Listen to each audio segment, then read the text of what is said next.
216లో మారిందండి. మనం ఎప్పుడో పుట్టాం కదా, అప్పటి నుంచి మనం చేయలేం కదా, అది ఎప్పటికప్పుడే మారుతుంది. మీరు అన్నారు కదా 15 రిక్షా తోలేము, ఇప్పుడు ఆటో అటే చేంజెస్ వస్తున్నాయి. సో ఆ చేంజెస్ ప్రకారం సెంట్రల్ గవర్నమెంట్ ఇంప్లిమెంట్ చేస్తుంది. సరే సార్, ఇప్పుడు ఏమున్నాం మీరు మనం కలిసి మన విధంగా చేసుకున్నాం. సరే ఇప్పుడు ఒక హోటల్లో మాకు 30,000 ఇస్తున్నాను అనుకో, అది ఒక టన్ను చెత్తని వస్తుంది. 3 రూపాయలు కేజీలకు పెట్టినాం, రోజుకు 3,000 రూపాయలు, నీకు 90,000 లాభం. అలాగే మాకు 30,000 ఇస్తే నీకు 60,000 లాభం. మీ ప్రకారం 60,000 లాభం. 60,000కి వెళ్ళి మేము నీ దగ్గర బానిష 30,000కి ఎందుకు చేయాలి? 30,000 కాదు 40,000 ఆడేస్తాడు కదా, నీ దగ్గర ఎందుకు చేయాలి? నేను పోనీ నువ్వు చేస్తే కూడా ఎట్లా ఉండాలంటే న్యాయం ఉండాలి అన్న. మీరు లోడింగ్ అన్లోడింగ్ మెయింటెనెన్స్ డీజిల్ మనుషులు రాకుండా ఏది వచ్చినా మీరు చేస్తున్నారు, మేము తీసుకొచ్చేది ఇస్తాం. వచ్చే దాంట్లో సరిసగం అని అంటే అదొక లెక్కనే ఉంటుంది. నువ్వు ఓడి బిచ్చమిచ్చిన 12% పంపిన నీ నౌకరిగానా? మేము నీ నౌకరిగా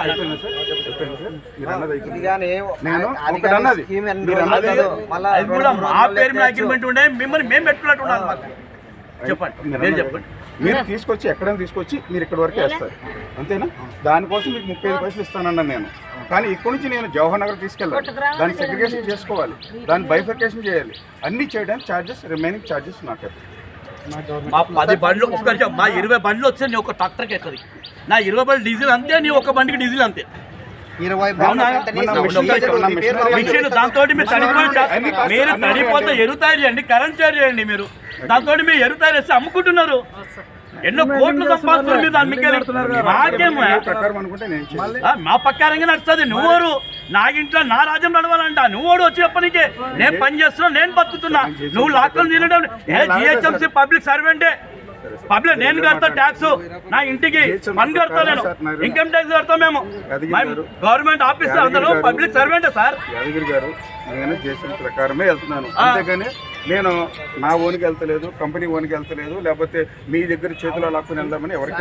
మీ ప్రకారంగా పోండి, మా మీ కింద పని చేయము, మీరు పని చేయము.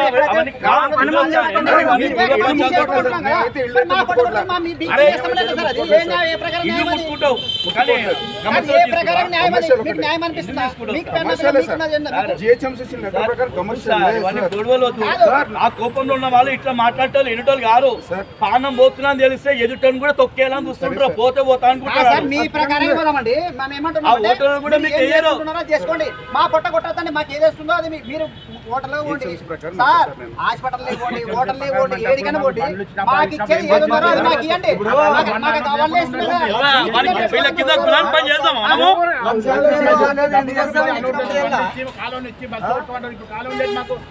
మీ ప్రకారం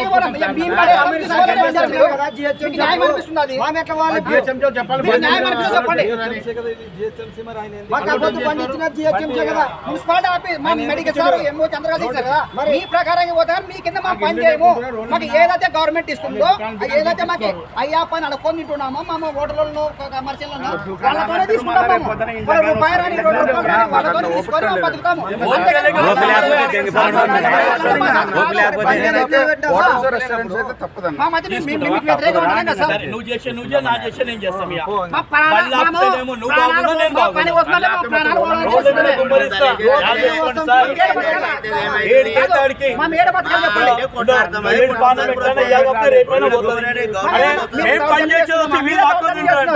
చిన్న మాట చెప్తా.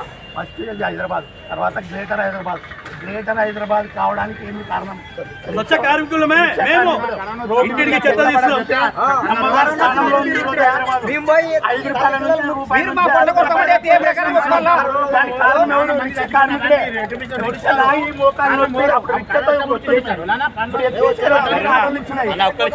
కరోనా టైంలలో మేము పానాలు బలంగా పెట్టి ఇంటింటికి పోయి గొర్రెలు ఉంటే మాట్లాడి మా పానాలు కోల్పోయినాం. మీరు ఎడిపోయారు సార్. వ్యతిరేకం కాదు. మాకు ఇచ్చేది మాకు ఏదైతే హోటల్ ఇస్తున్నారో, హాస్పిటల్ ఇస్తున్నారో వాళ్ళతో తింటున్నాం. మా పడేస్తాం తీసుకోండి, మా కింద పడినాడు. ఏ ప్రకారం పని చేయము. 30 ఏళ్ళ నుంచి మీ కింద పని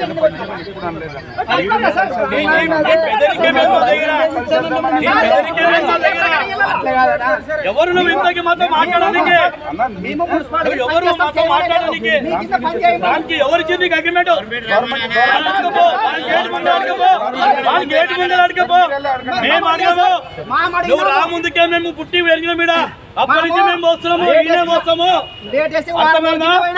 అడగబో జిహెచ్ఎంసీ వారం రోజుల కింద పోతేనే మేము మా వాళ్ళకి ఆ ప్రకారం ఇవ్వలేదు అన్నారు. మీరు మాట్లాడుకోవాలి మీకు మా మాట్లాడే మీరు పోయి మాట్లాడుకోండి. మేము పోయి అగ్రిమెంట్ చేసినాము, ఆర్ చేసినాము. మళ్ళా ఇంట్లోకి జీవో వస్తాయి. కూడా జీవో వస్తాయి.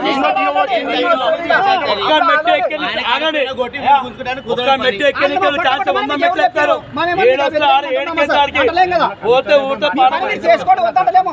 మా కొట్ట కొట్టి మా మీద మీ దౌర్జన్యం చేస్తామని ఏ ప్రకారం ఒప్పుకోనా? మీకు న్యాయం అనిపిస్తుంది? లెటర్ కూడా ఇచ్చి వచ్చాం సార్ మాకు రాకుండా రామ్ కేసులో ఎవడో మాకు తెలియదు అని చెప్పిన మాకు जेएचएमसी మాట మేము వింటాం जेएचएमसी వస్తేనే మాట్లాడతాం మీరు వెళ్ళిపోండి సార్ नहीं साहब अपन काम करके जिले इन लोगों के रुबाब कर रहे हैं क्या काम है इन लोग 50 जने कौन है इन लोग बात करो तुम मैं बात कर रहा हूँ मैं गुस्सा आ रहा साहब ये देखो होटल पे काम करता है इसको 20,000 रुपए मिलते सुबह में 4 बजे आकर नींद खराब करके बीबी बच्चा छोड़ के जा रहा बीमार है तो इन्हें क्या बोला वो 10,000 रुपए में देता हूँ लूट के मैं 80,000 काट लेता हूँ तुम खोला जी आने वाले में समय నేను ఏమంటారు సార్, మాకైతే ఏదైతే 10 రూపాయలు ఇస్తున్నారో 5 రూపాయలు ఇస్తున్నారో అలా అడుక్కొని పెడతారు అన్నం పెడతారు మనం ఎవరో దౌర్జన్యం చేస్తాం. అక్కడ 10 రూపాయలు ఇచ్చి తీసుకొని అక్కడ పని చేసుకుంటున్నాం. మీరేమంటున్నారు, పన్ను నిలబడుతుంది అంటున్నారు కదా. మీరు ఈ మెడికల్ సార్ ఉన్నాడు, డీసీ సార్ ఉన్నాడు, వాళ్ళతో పోయి మీరు ఆల్రెడీ ఎక్కడైతే ఉందో వాళ్ళతో పోయి మాట్లాడుకొని తీసుకొని మీరు ఏదంటున్నారో పన్ను ట్యాక్స్ కట్టించుకొని మేము వద్దడలేం కదా. మేము కూడా సహకరిస్తాం, దానికి వద్దనే లేదు. మేము కూడా ఒకసారి మా డబ్బింగ్లో చెక్ చేస్తాము, అందువరకే మాకు మా బిల్ ఇది. ఇవి లాస్ట్ నుంచి 40-50 కిలోమీటర్ చెక్ చేసుకుని పోతారు. కంపల్సరీ వాళ్ళ పెద్ద బండి కూడా బిల్ ఉంటుంది, మేము కూడా సహకరిస్తాం. అంతేగాని మా 100 రూపాయలు ఇచ్చక నీకు 10 రూపాయలు ఇస్తాం, మాకైతే పని చేయాలంటే ఏ ప్రకారం చేస్తారు? 35 రాజులు అనుకున్నారా అనుకున్నారా బ్రిటిష్ వాళ్ళు అంతకుముందు ఎలాగొచ్చి మా కింద పని చేయాలని చేస్తారు, ప్రకారం చేస్తారు.